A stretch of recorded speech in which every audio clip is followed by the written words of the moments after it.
薛兆居，画眉仙人。你认得我？我在薛兆居看见过你。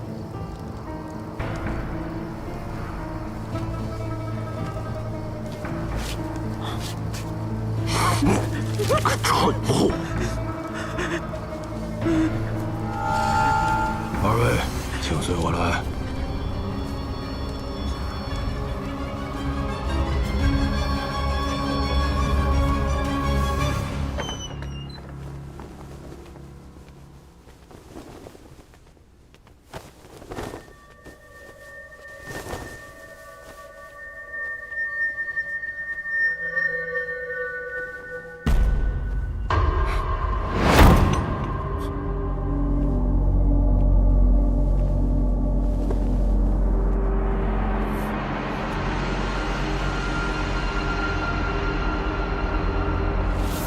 还请仙人了结这山上的鬼事吧。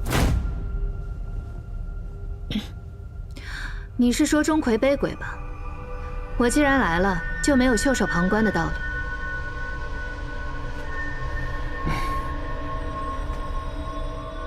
我是这位画眉仙人呢。此人名叫陆延崇，乃是花昌县的新任知县。他是来剿匪的，我假意领他上山，就是为了帮你们根除这大患。如果你们不想惹麻烦的话，最好赶紧把他绑了，拿去喂给钟馗爷爷吃了。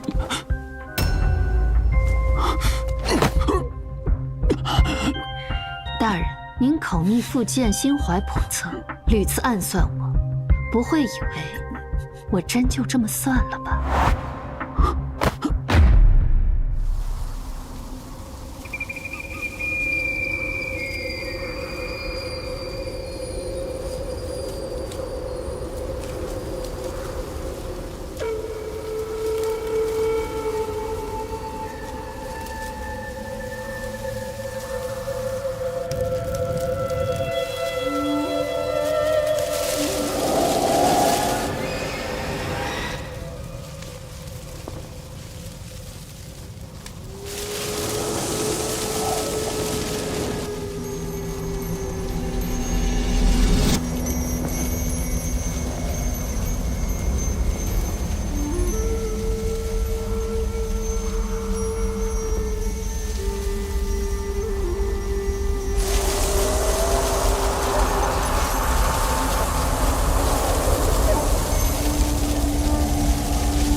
这是山寨的布局图。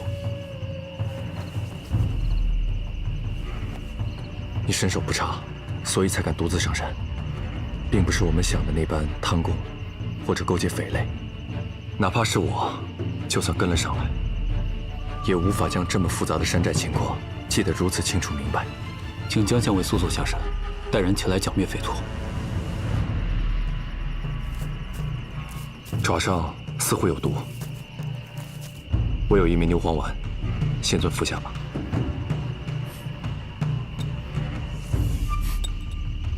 称呼都改了。先前是我错生榆木，等收拾了这帮匪徒，再来向先尊赔罪。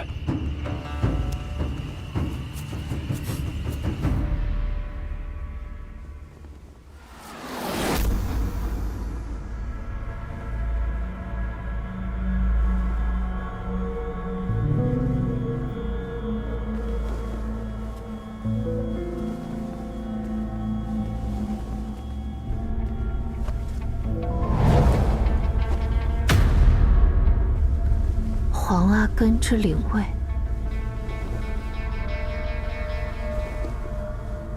己亥年3月，正是画眉鸟案发生的当月。谁？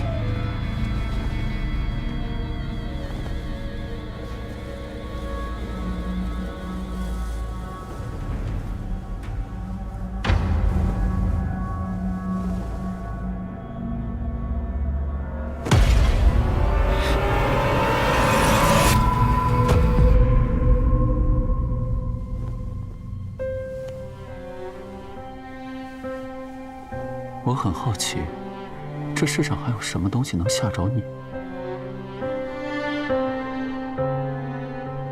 大人，不会以为我真就这么算了吧？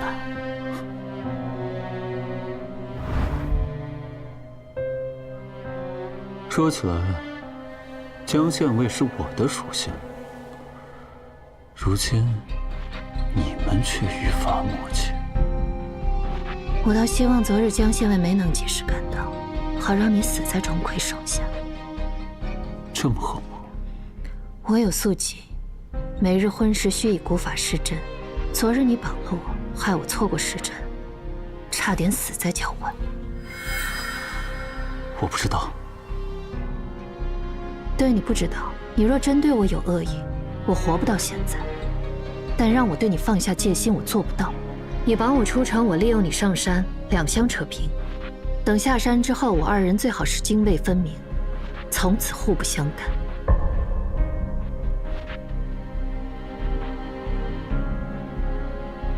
我方才在外面转了一圈，打探到了点消息，说是前几日黄老二在林子里挖了几坛酒来，夜里跟他喝酒的几个人竟都死了，并且通通都没了脑袋。至此黄老二就疯了。到后来，只要3更之后落单在外面，都轻易没了脑袋。你说，这吃人头的钟馗会是谁呢？黄宝田。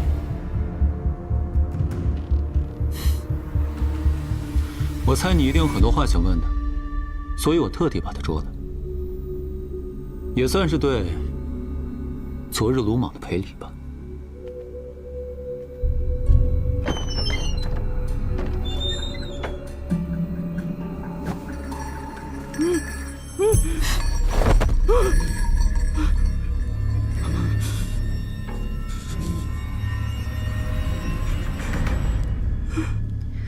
己亥年6月间，你和你兄弟在花昌县郊外7里坡下，是不是埋过一个人头？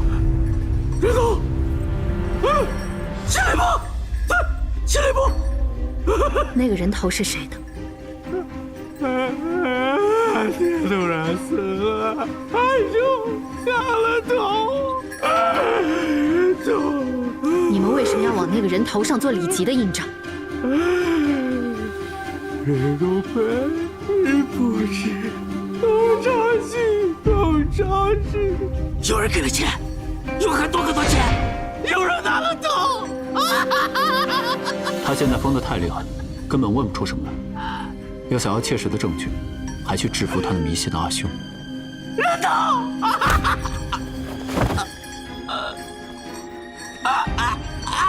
人头！你做了什么？当年做假证，跟他肯定也脱不了关系。他又在此地杀了这么多人，是鬼非人，受些折磨也是应该的。怎么了？没事，是术后的虚耗罢了。你帮我吧。怎么帮你？天宗闹出耳血，前3寸，刺下去。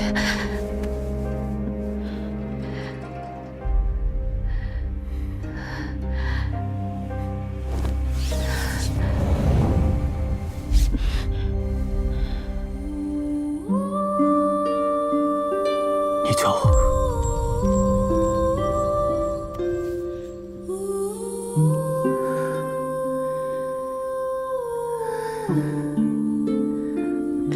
刺下去。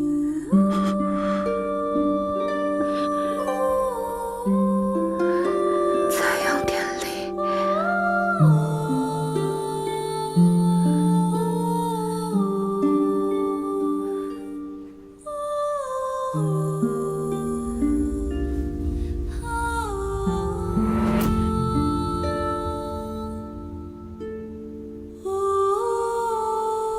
政和8年5月念罢，天阴无雨，鸟雀不飞。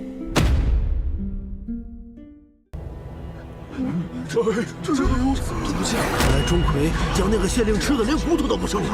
确实行了。要我说啊，不是什么钟馗吃人，倒像是什么冤魂索命。闭嘴！再胡说八道，统统绑到外面去喂鬼。仙人，可有何办法破解啊？我可开坛化解。明日有政，你着人将祭坛各物备好，寨中所有人届时务必到场。哎。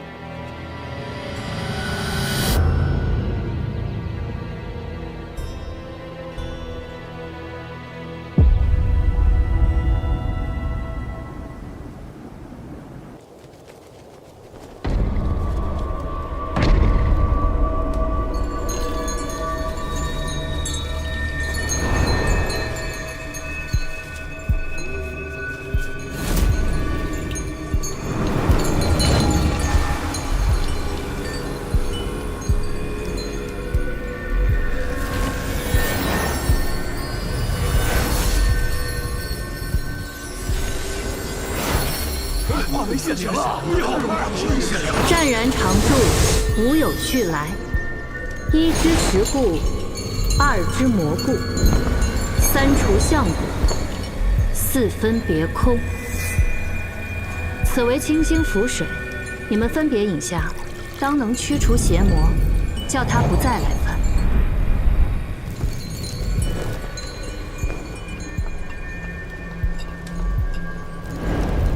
来！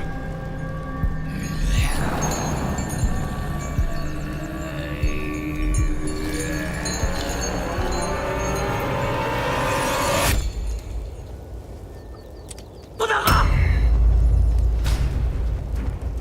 此女装神弄鬼，目的不明，水中必有问题。哎呦！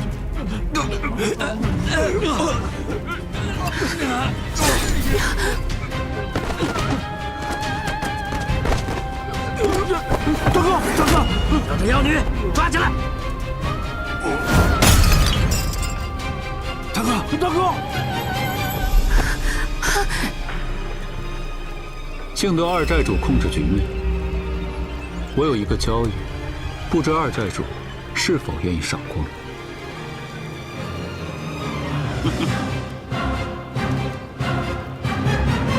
兄弟们，大口吃肉，大口喝酒。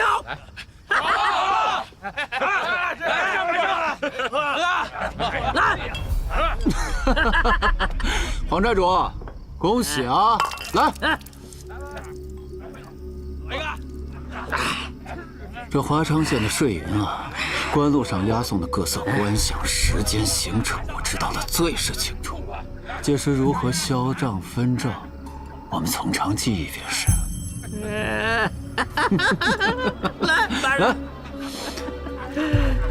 来，搞！好酒。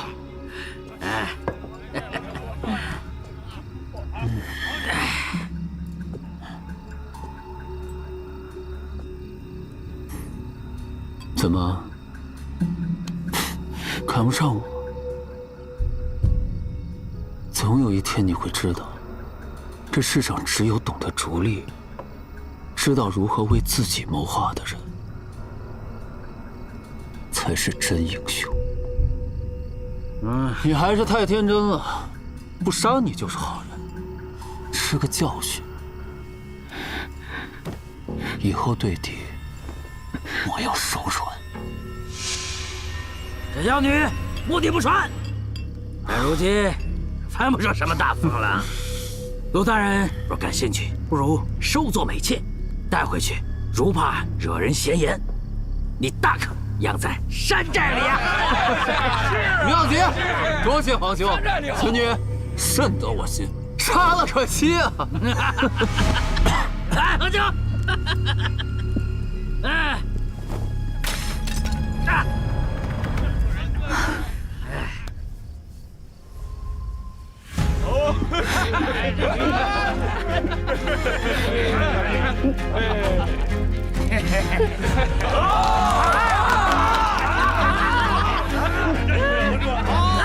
兄弟们，出马啊！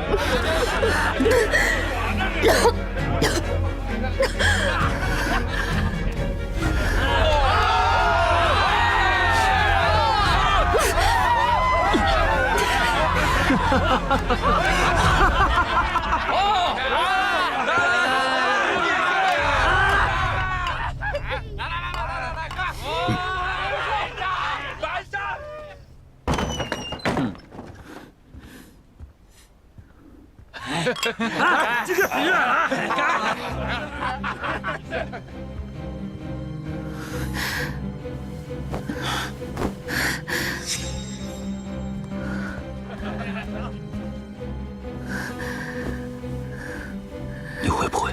你敢？那我来。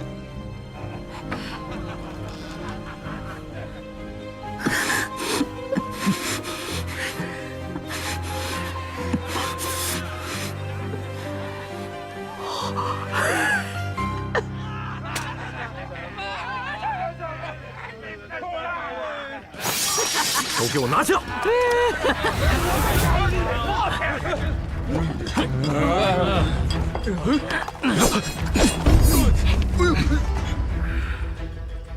我当谁呢？自家兄弟，还有。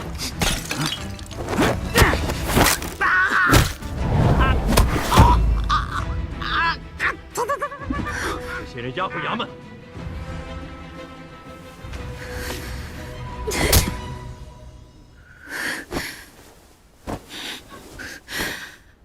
大人真是好计谋。如果官兵上来了，便是你计划周全；如果没有，怕是你真跟那帮匪徒混到一块儿去了。是啊，你果然知我。不过你这么不客气，日后不准备查案了。大不了我去找江县尉。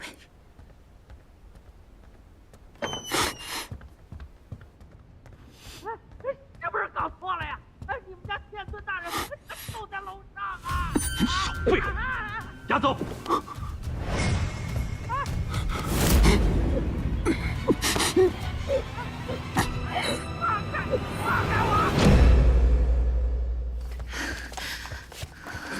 别动，把事来。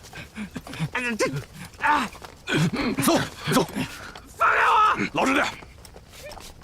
你们这些……大人，可曾见到那匪首黄宝成？除了后面那片密林，都搜过了。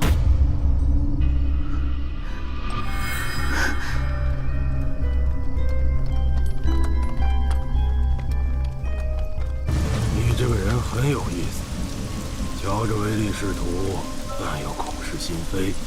刚才我亲眼瞧见你将什么东西喂给了那个妖女。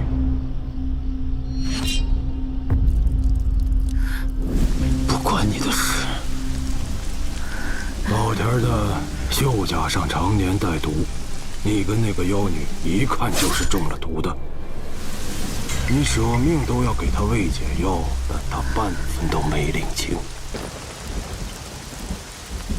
你要是来查这个案子的，那真找错人了。当年史前要假人头的赵承熙赵大官人，才是你要找的人。可惜啊，你不会再有机会了。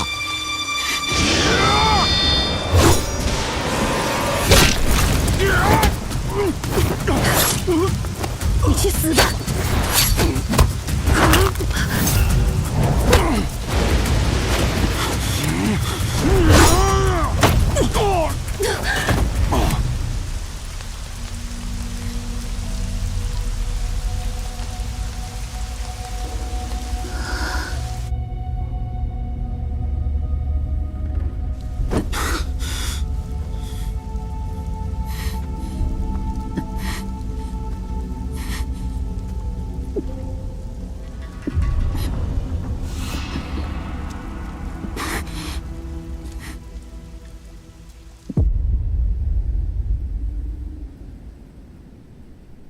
事报成，于崇宁5年3月，扼杀其父黄阿根，砍其头颅，做假印记后埋于七里坡，系受人指使，其人名曰赵承熙，以银钱受之，故行此举。3、5个时辰之内，他醒不过来的。可供，你收着。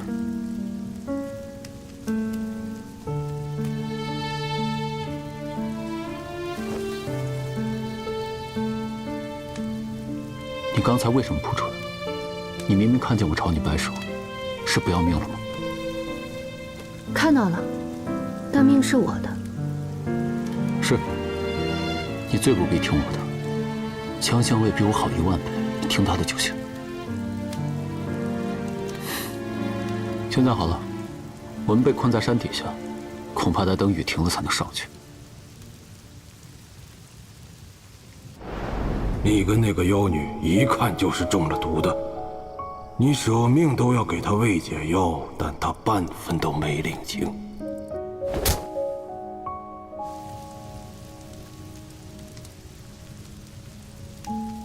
你为什么要把解药让给我？刚才你是故意以身为饵，将黄宝成诱出来，榨出他口供的吧？这是我要查的案子，与你何干？天之骄子，宰相门生，前程锦绣，却甘愿冒此奇险。大人莫不是中意于我吧？我这个人喜欢规行矩步的名门淑女，也喜欢小意温柔的娇软娘子，唯独对喜怒无常的丰富不感兴趣。查案、剿匪都是我分内之事，希望你不要想太多，给自己徒增烦恼。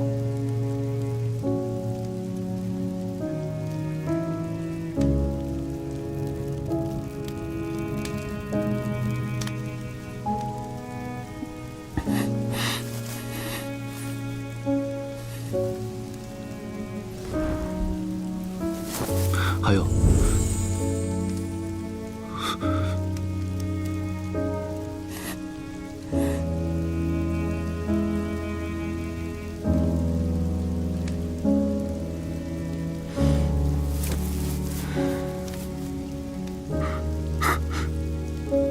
你这做什么？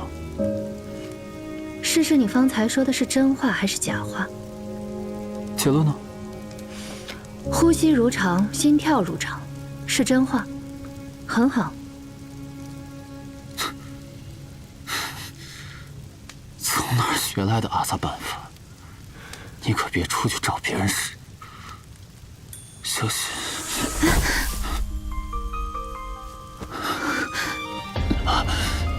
没事儿，等我明天。等你明天回去就凉透了。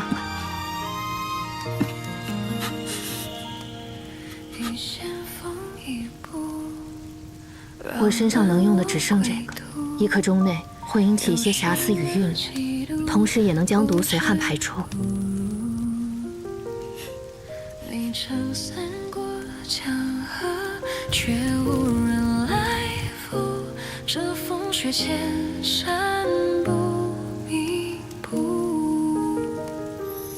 听若泣泪落眉间，轻声短语莫谈欢。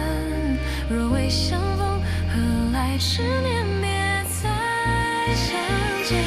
早知一言到此生，不如初见时转身。泪落之间，长情一去难入眠。浮生如剑，谁长短？不过是一场离别。唯有这片雪。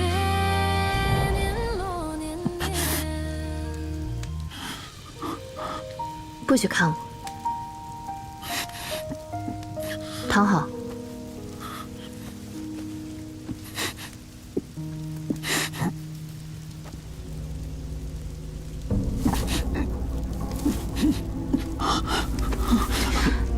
不许碰我！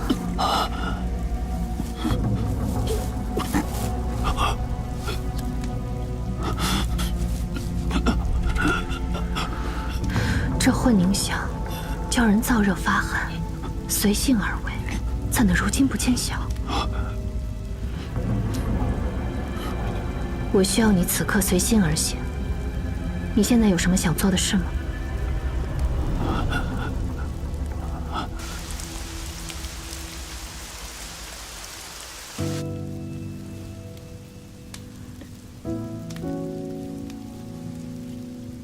你就只是想给我梳头发？一堆茅草，瞧着叫人眼痛，一看就是平时不怎么搭理，不像寻常姑娘。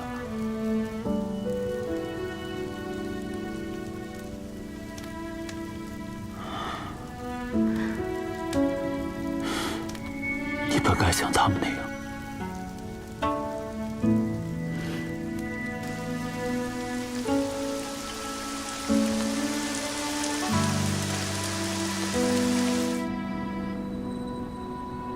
找到了，人在这里。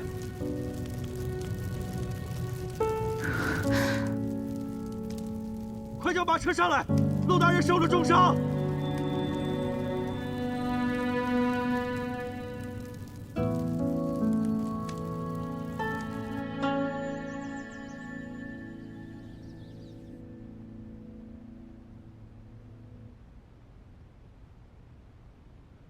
从前有一对兄弟，俱都贪财好利。哥哥为了钱财，竟能活活饿死父亲。可他不知道，他那瞧上去没什么主见的弟弟，比他还要狠。老父亲并不是被饿死的，而是被弟弟给毒死的。所以死的时候，面容才那般青紫可怖。多年后，山寨里有人中了同样的毒，哥哥瞧见了，便心生一计，索性将那些人的头都砍了。弟弟瞧见也心生一计，装作被吓疯了，弄了一出钟馗吃人的戏码。好在日后嫁祸哥哥滥杀兄弟，到时候这偌大的山头，自然就会落入弟弟手中。后来山上来了官府的人，他更是细心设计，一步一步的将杀人、埋头、做假证的矛头都引向哥哥，而他只是疯了，最多算个从犯，对吗？黄宝天，黄宝天，你竟然设计我！政和8年5月念酒，天有细雨，虽不见明光，万物皆显欣欣然之貌。逐利而亡，总归是你们应得的结局。知道你会去找那兄弟俩，让他们这么无知无觉、不痛不痒的受审，我心里不舒坦。说几句实话而已，又不曾杀人，算不上什么罪过吧。若有一日我真的杀了人，宪尊会抓人吗？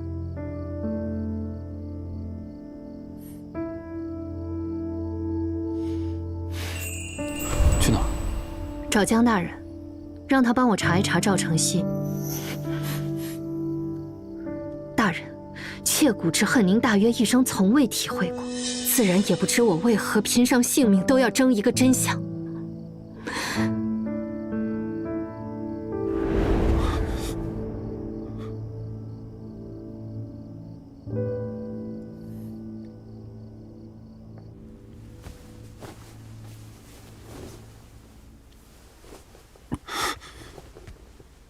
你还真是驾轻就熟。大人对我这等丰富，既无信任，又无兴趣，我怕什么呢？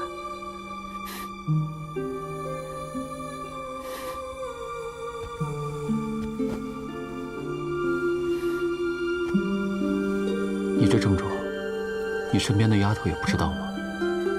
为何不让她替你施诊？出他人在无人之乡。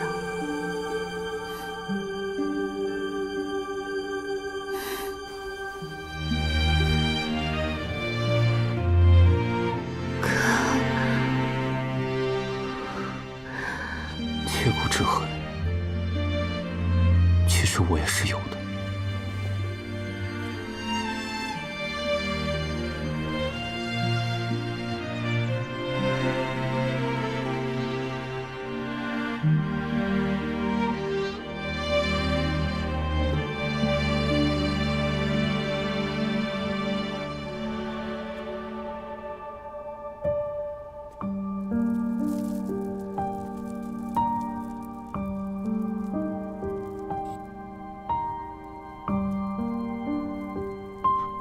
我这个人喜欢规行矩步的名门淑女，也喜欢小意温柔的娇软娘子，唯独对喜怒无常的丰富不感兴趣。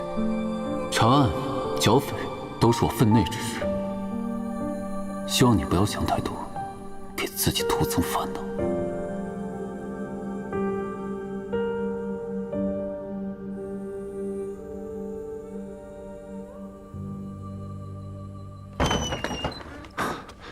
仙尊大人，皇室兄弟死了。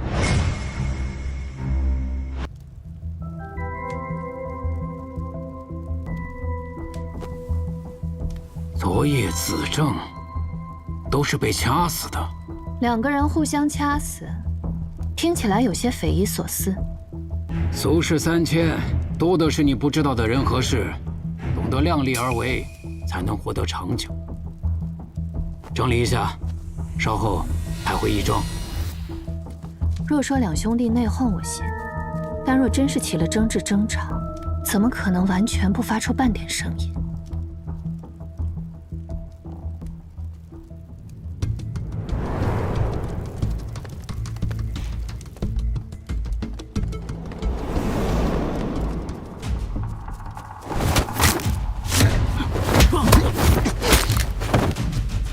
能避开衙役的耳目杀人，定然是个高手。加上文书楼大火，有人不想我们继续再查这个案子。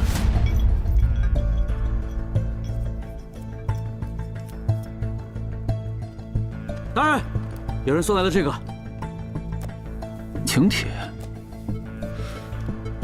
念2日4正，百花开艳，群鸟成芳，玉颜玲珑相对，隔离乎尽于悲。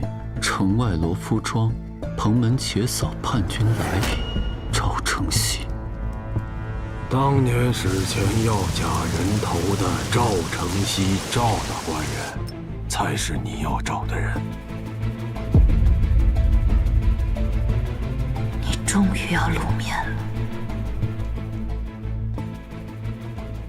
大人，帖子都发出去了。是，都发出去了。哼，外人皆知我夫人偶发风症，借我夫人的手处理掉他们，最是隐蔽。同我们作对，胆子也未免太大了些。本官携家眷前来赴赵员外邀约。陆大人，快快请进。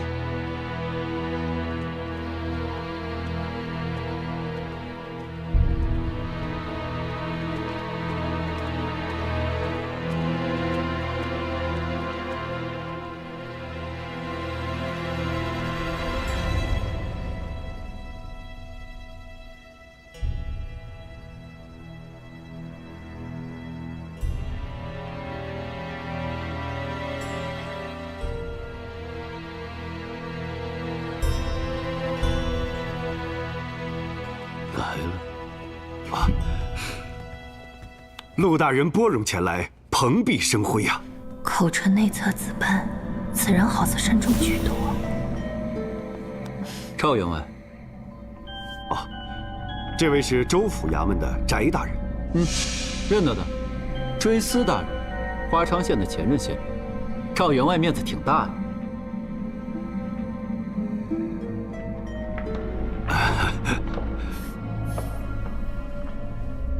没事。翟路，画眉鸟案就是在他任上草草结案的，是个糊涂鬼，迟早要找他算账。这不是在吞海楼上题诗诋毁宰相的小陆大人吗？我劝你一句啊，这里不是京师，陆大人那些出格的坏毛病，可千万别在这里发作。要是落在翟某手上，可不一定有什么好的收梢。难道我买的消息屋，你在吞海楼上到底写了什么？一会儿我跟你说。这位是尊夫人。正是。果然钟灵毓秀啊！那次在内廷招待家眷，不如让侍女引你前去。好。姑娘请。小心行事。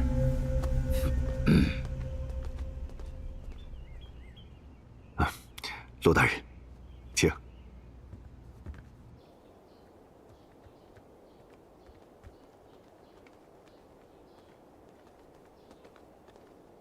请姑娘在此稍后。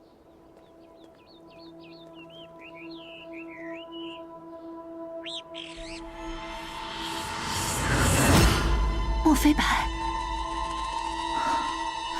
若真是当初那只莫非白，如今因已13、14岁，怎么会出现在这里？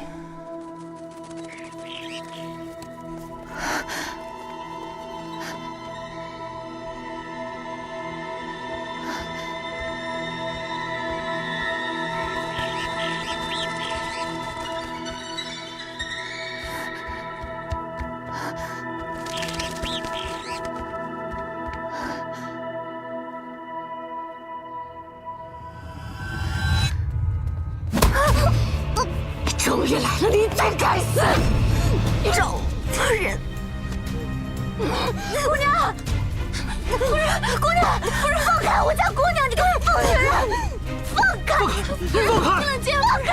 放开！赵夫人，这便是罗浮山庄的待客之道。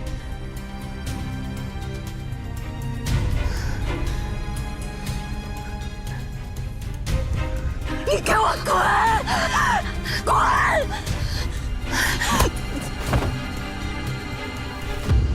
夫人，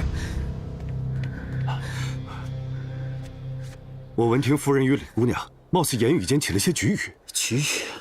你家丫鬟可都瞧得真切，尊夫人分明是要害人性命。误会，都是误会。夫人近日病重，神志不清，冲撞了贵客。我先带夫人回房休息，晚宴定当赔罪。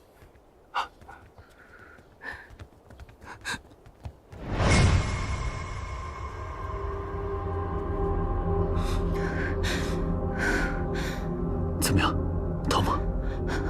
我刚看见莫非白了。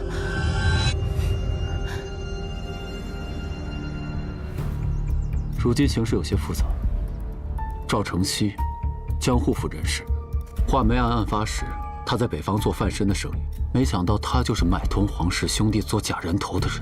莫非白是本该出现在死者身边的正义，如今出现在赵府，恰巧证明了赵承熙与凶案密切相关。赵承熙的夫人也不知道着了什么魔，总是针对你。山庄里的丫鬟说他们夫人是发了疯症，还有那个不知道为什么出现在这里，非要给我添堵的翟禄。我认为，瞻前顾后反而受人掣肘，出其不意反倒可能破局。你想怎么破局？把画眉鸟偷出来。什么时候？天黑之后，开宴之前。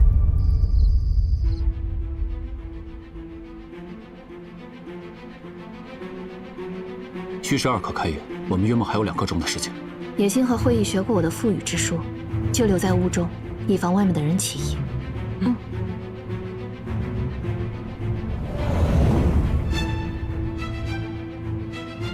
渊渊，你还有哪里不舒服吗？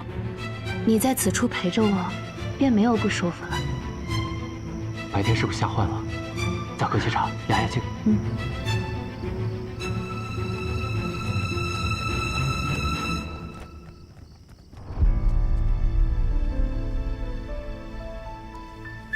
那边有动静，我去看看。好。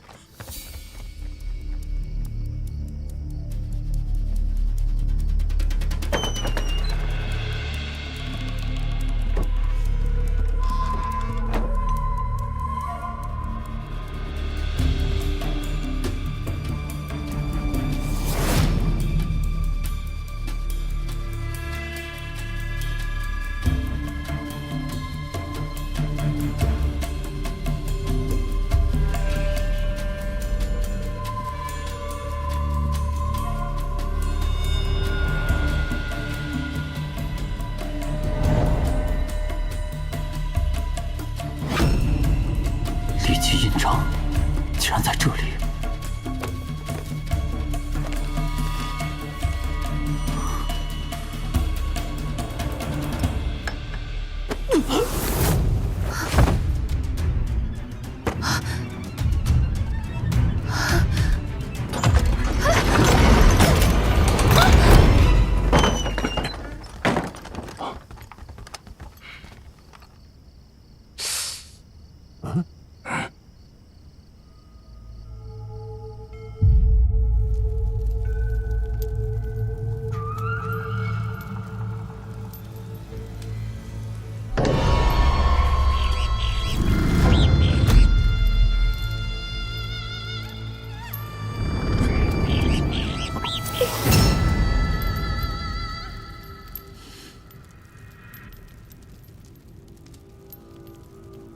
终于醒了，今日我就要杀了你，用你的血来祭奠地下等着索命的冤魂。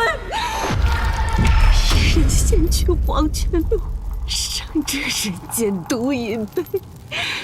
你若死了，你那位陆县令该有多心痛？我不是我兄长的影子，也不是陆大人的软肋。我不为谁，我首先为我自己。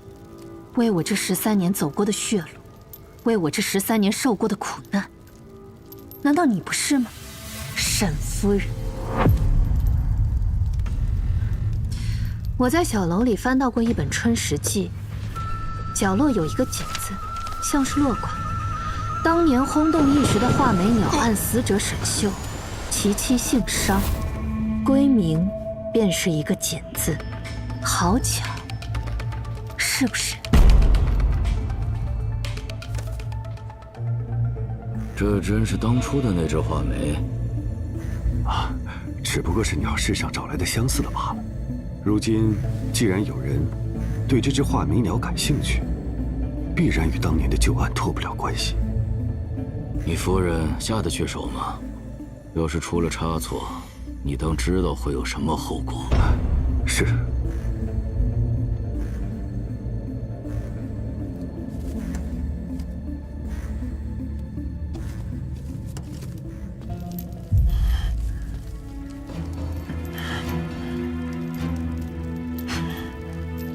那李琦的妹妹就要不行了，轮到你了。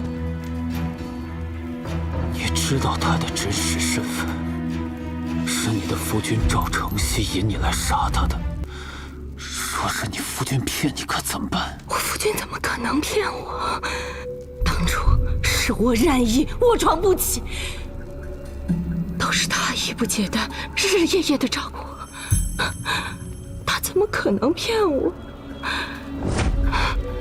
李琦杀了我心爱之人，这是事实，他绝不会骗我。李家死有余辜，他刚刚杀了我的夫君，我的2个孩儿亡于大疫，我真是与灭门有何异？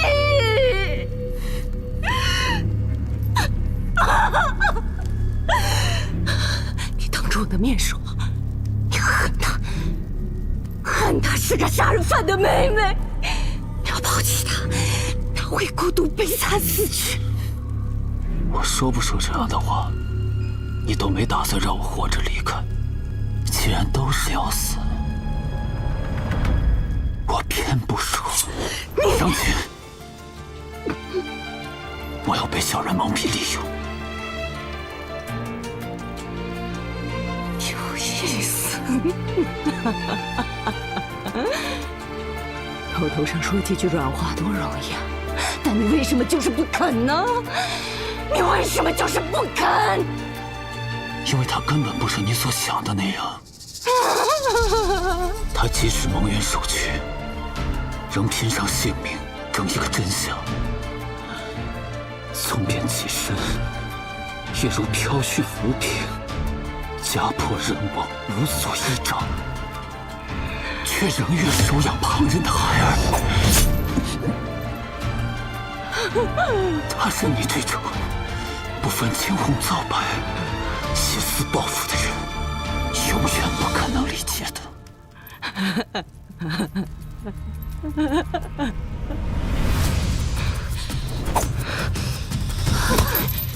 死了，现在轮到你了。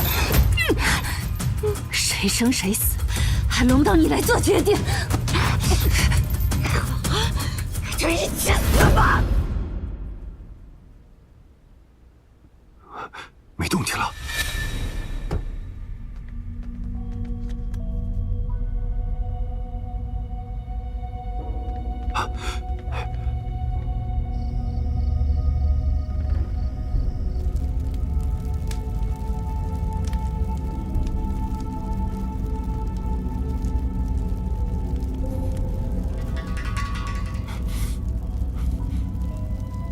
是你杀死沈修，嫁祸他人，后又夺人妻子，如今再唆使商姐杀我，好将这段往事完全掩埋。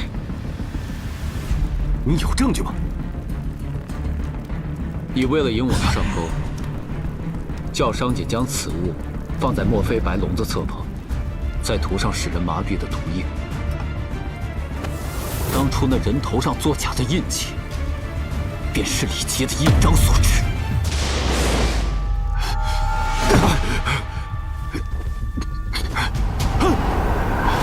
你们少装神弄鬼！沈修不过是个替我养鸟的奴才，也敢跟我抢心上人，我杀了他又怎样？既然来了，就别想活着出去。你也是。你终于承认了，夫人。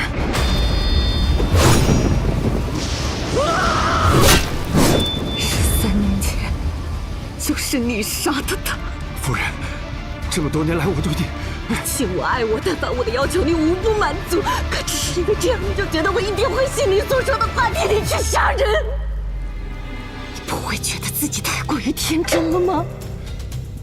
帖子都发出去了，这些年我一直装服扮傻，就等你何时才会露出马脚。最是隐蔽。配合我演戏。我认为，瞻前顾后反而受人掣肘，出其不意反倒可能破局。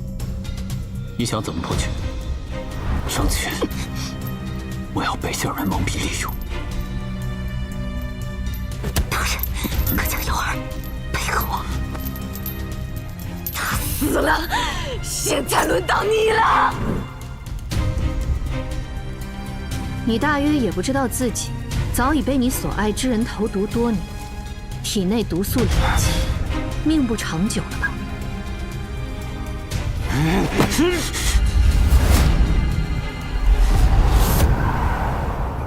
此香名为相思苦，能叫人陷入幻想，见到此生最快乐的场景，心驰神往，不会再有动手之力。赵承熙，你认罪了，罪了。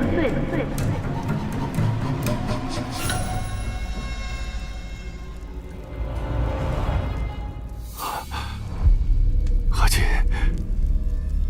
你原谅我了，对吗？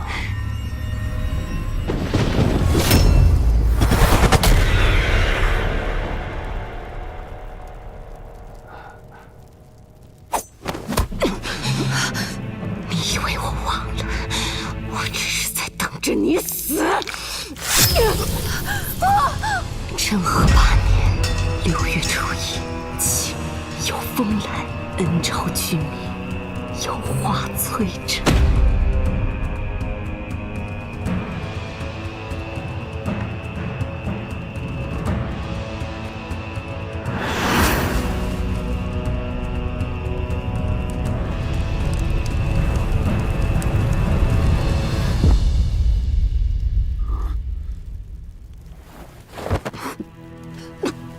你不能死，你要活着把这一切真相都说出来。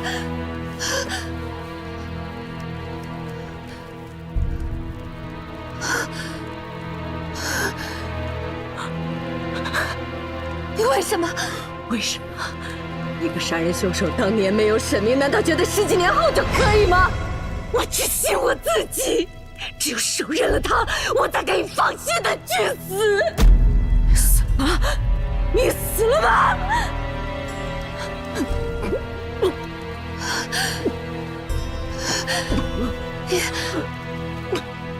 我第一眼看到野心和回忆的时候，我就知道那是我的孩子。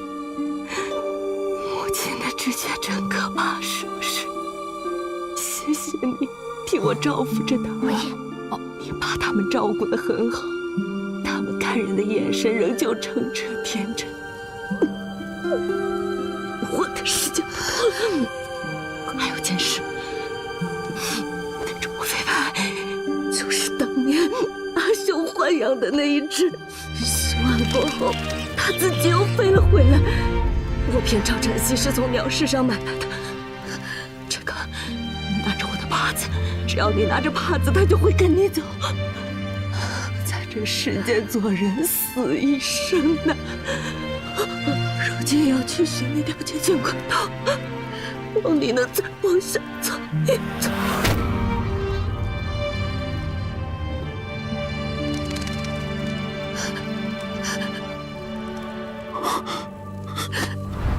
先出去再说，走。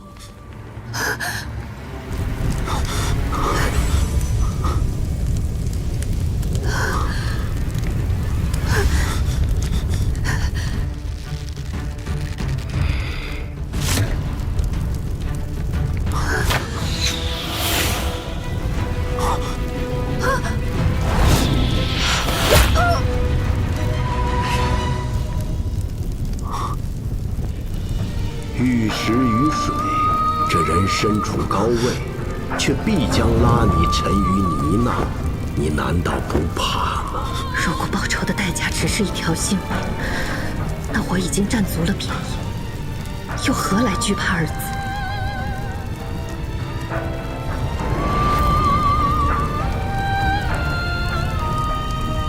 与潘氏而我。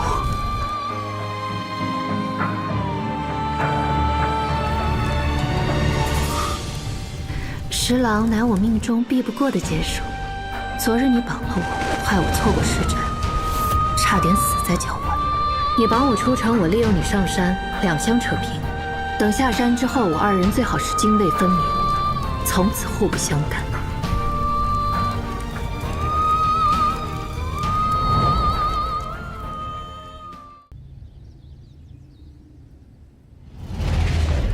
十郎乃我命中避不过的劫数。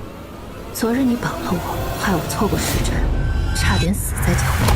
等下山之后，我二人最好是泾渭分明，从此互不相干。我早就说过，你会害死我的。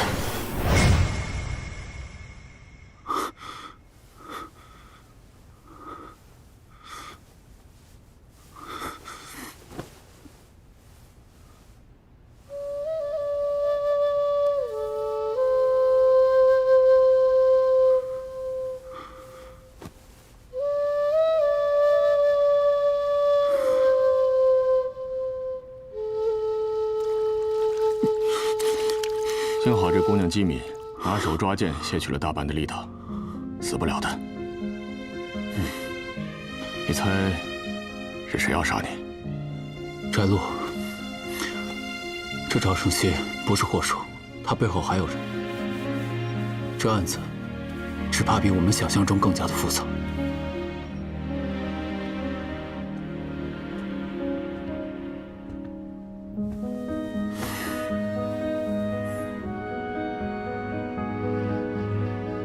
他快醒了，你也过来喝杯水吧。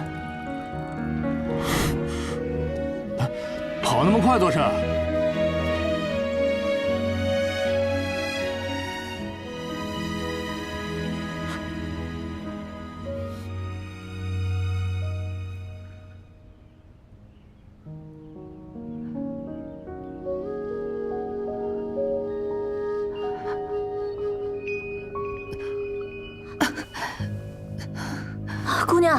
姑娘，你可算醒了。罗浮山庄呢？救到晚，都烧完了，人和东西都没有剩下什么。罗延冲呢？他连皮都没破一块，倒是姑娘为了救他而受了伤，他自己反倒溜达出去了，也不说来看一眼问一声。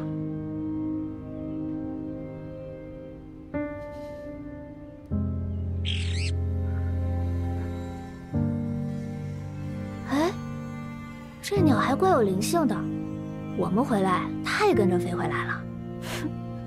安安静静的，也不吵闹。李姑娘，昨日后来怎么样了？当时你已昏迷，县尊大人命我先将你带回县衙。听说出事后，翟禄先行下山了。我原先以为翟禄只是在任上误信了贾政，此案罪魁乃是赵承熙，他不过是失察之罪。现在想，这杀人栽赃的背后，还有一丝隐情。翟禄，沈修不过是个替我养鸟的奴才，是我杀了他又怎么样？既然来了，就别想活着出去。翟禄当时就是知情者。哥，我找到了。13年前，翟禄正任花昌县县令。起来吧。所有案件细节他最为清楚不过，他刻意隐瞒包庇，现如今还杀人灭口，他应该就是这一切的幕后推手。我们没有证据。想要知道翟禄是不是这一切的始作俑者很简单，江县尉，你愿意陪我去个地方吗？好。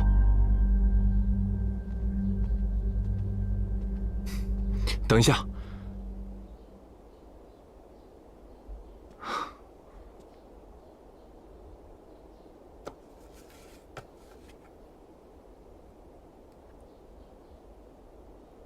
这是什么？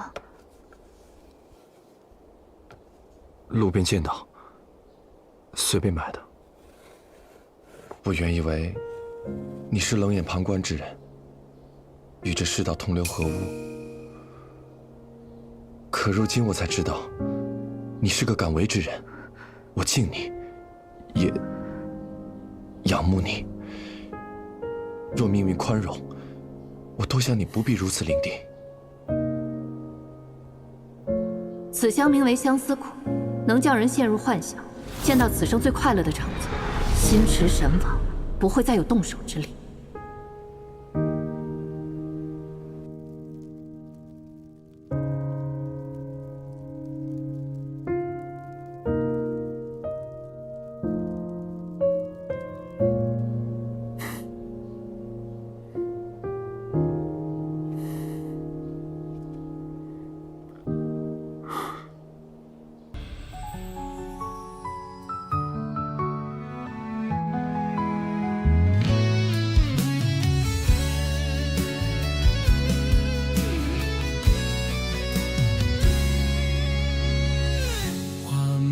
地破夜未安，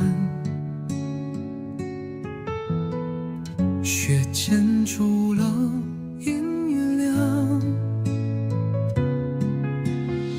13年霜雪封了旧书窗，我拎着针挑开过往，十字冷滴着颤。修长过埋他乡，或是天过那方，明心正一帮。谁在暗处笑看仓皇？梦中应是我，也是那飞光。很少精彩动之年多唐。你说于是变忘，偏装如我冥顽。梨花挖满你肩头那道伤，竹林风吹散花香，画眉吹醒走过让。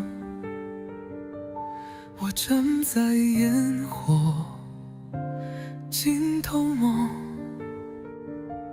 你提着灯照亮那夜挣扎。